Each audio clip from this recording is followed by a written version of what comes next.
What is going on, everybody? Welcome to another episode of the Bleep Bloop podcast. I am your host, Retro Lag. If this is your first time tuning in, well, make sure you subscribe on whatever podcast platform you're listening on, or like, or add to your favorites, whatever the case may be. And if you want these episodes early, then go to the Patreon. That's Retro's Neighborhood, RETR0 SNEIGHBORHOOD. I think I spelled neighborhood right. You can also check me out on Twitter at Real Retrolag, RETR0LAG, where you can find the link to the Patreon. These episodes are going to come out regardless, but you can get them early, a few days early if you drop that support. And that support really is just going to go right back into me creating bigger and better content for you. But nevertheless, I'm still going to bring it to you. So, this episode of the Bleep Bloop podcast. Games I love to hate. Now, when I say that, or I should retitle it, games I love, but hate. There we go. Because these are games that I absolutely love. I appreciate them, but for one reason or another, they weren't ranking on my really high list of games that I want to replay or finish, or for one reason or another, I maybe despised them at one time. The rage never came back down once it was induced, but these are fun games nonetheless, and they are still part of my catalog and still are considered to me some of my favorites. So let's jump right into it. Number 1, Cuphead. Now, I love everything about Cuphead. I love the art style of it. I love the music. I love the characters, the animations, the run and gun, the blasting, the platforming that you do. I mean, it's kind of subtle, but it's more of a run and gun type of game. But that game, the reason why it made my games I love but hate list is because it is so rage-inducing to me. Now, there is a game that was similar, which was Celeste, but Celeste is one of those games that I'm expecting that it's going to suck. And maybe that's the demeanor I need to have with Cuphead.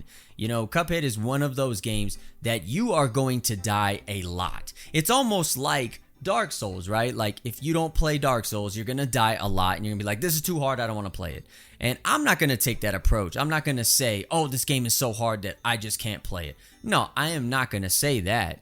But it is such frustration that I have that I can't pass a certain point that it made me not want to play it. Now, I will say, in all fairness, when I used to stream was when I was primarily playing that game. So maybe I need to just go back in, considering I don't really stream that much anymore. I do more video content and podcasting than anything else, to really get that enjoyment, because I love precision platformers. I love hack and slash games. I love bullet hell games. So, and I love games that really give you that challenge, and Cuphead really does. But that definitely is why it made this list. The next game on this list, Kingdom Hearts 2. Dun dun dun. Now, I know there's people out there that are like, whoa, wait a minute. How can you say that you hate Kingdom Hearts? Did I say Kingdom Hearts 2? No, I meant Kingdom Hearts. The reason why I didn't like Kingdom Hearts, and I actually have been watching a playthrough of it, and it's making me remember what I did like about it.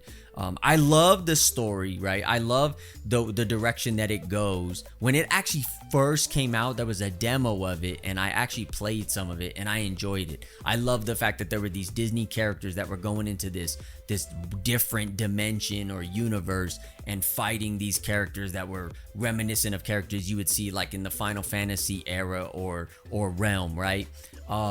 So But the thing I didn't like was the pacing initially of the game. Now, once you get started, once you get going, then it's really fun. You know, it starts to build up. You start to learn your abilities. You get more of the cast of characters. But initially, it took a while to get there. And I think that's what was frustrating to me. You know, the way I always gauge it is if I'm playing a game and I find myself getting really tired from playing it, then it's losing my interest pretty fast. Now, in all fairness, any game that I mention always deserves another chance. So it is a game that is in my library that I'm not going to just get rid of. I will always keep my games, but I think I just need to dive back into it. But it is definitely a game that I love but hate.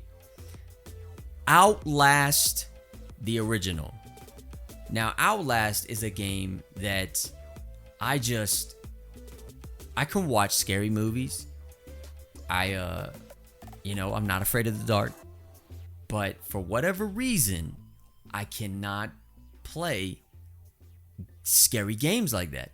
And when I say I can't, I don't know if there's just an overwhelming fear of the unknown or more of an anxiety of the unknown that causes me to not play it. But I've watched playthroughs of that game. I've watched speedruns of that game. And I've even watched speedruns of the other game I'm about to mention. And for whatever reason, it's different than when I play it. When I play it, I'm just, I don't know about this. I don't know. And I never finished it. Like, I remember I started playing it and I didn't even make it out of, and this really ain't a spoiler, it's just kind of in the beginning. I didn't even make it out of the psychiatric ward. I didn't even make it out of there. I was like, no, I can't do this. I can't play this. And I stopped playing it. But that was the same thing for the next game on this list, which was Alien Isolation. And I'll even give an honorable mention with Resident Evil 7. It was the same thing. Like, for whatever reason, those games, and they're not like ultra scary or anything. It's just, I guess it's this overwhelming anxiety that I have that prevents me from wanting to finish it. So maybe I just need to dive into them. They are amazing games though. Like, I really love Alien Isolation because I love that whole universe. I love that lore. I listen to Alien audiobooks that are amazing. There's a 3-part series that is really, really good. So for those games, Alien Isolation, Outlast, for whatever reason, I just can't finish them. And that's why they're on my love but hate list. The next game. Now, GTA 5 is such an immersive, long-lasting experience. It's great. All the mechanics, all the abilities that you can do, the customization that you can do, and nowadays with the modding that you can do to it, the RP that people do, it's a great game. But what I hate is that I have yet to complete any Grand Theft Auto game. I have not once completed a Grand Theft Auto game. And I started playing them all the way back in Vice City. Like, Vice City was one of my favorite games. I think I got really close to finishing that one. I didn't finish it though. GTA San Andreas, didn't finish it. GTA 4, I don't even think I finished diving into that one. And then GTA 5, I don't even think I even scraped the surface of the story. So I think it's just because there's so much to do in those games. There's so many places to explore. There's so many side quests. I mean, you can literally just run around and shoot people and steal cars and jump off things and go explore and not ever do the missions, right?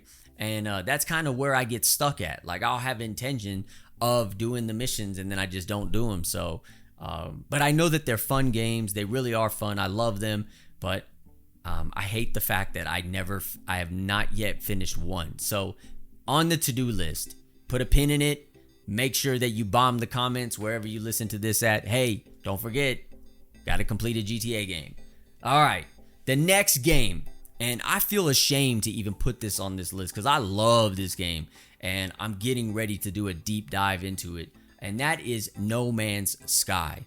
No Man's Sky, we know the history of it. It started as something with high expectations and initially was a dud when people played it at first, but then over the course of the years it just got bigger and better and more immersive and is everything that people want, and people can't get enough of it. and I was one of the first people to buy that game. I mean, at least in my opinion, but I bought it on release day. I mean, no questions asked. And I love the fact that it's an infinite galaxy with infinite possibilities, and you can do amazing things in it. And now there's so much that you can do and harness. But I think that's where the problem was. It was a slow grind, to get certain resources that you need in order to craft certain things, in order to do certain things.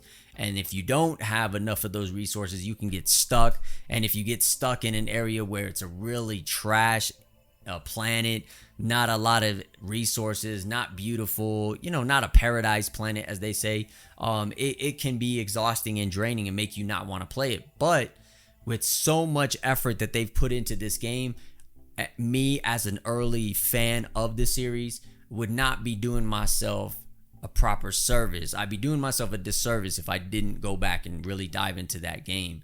So it is on my list, but it is also trying to make its way onto my favorites list. And the last one I have on this list for now, we may revisit this again. This is not an all-inclusive list. And that is Stardew Valley. Pump the brakes. I know there's some people like, what? Hold up, man. Stardew Valley, I really loved it. I loved the pacing of it, but the times that I played it were usually late at night when I was really tired. And because of the slow burn that game is, it is not one of those games that I would say you should play at night. I think it's a great game, like if you're drinking a cup of coffee, playing early in the morning, just chilling, or maybe you got some energy but you want to just kind of like chill out and take your time doing something, then that's to me when you would play it. Now some people will play it all hours of the day, it doesn't matter.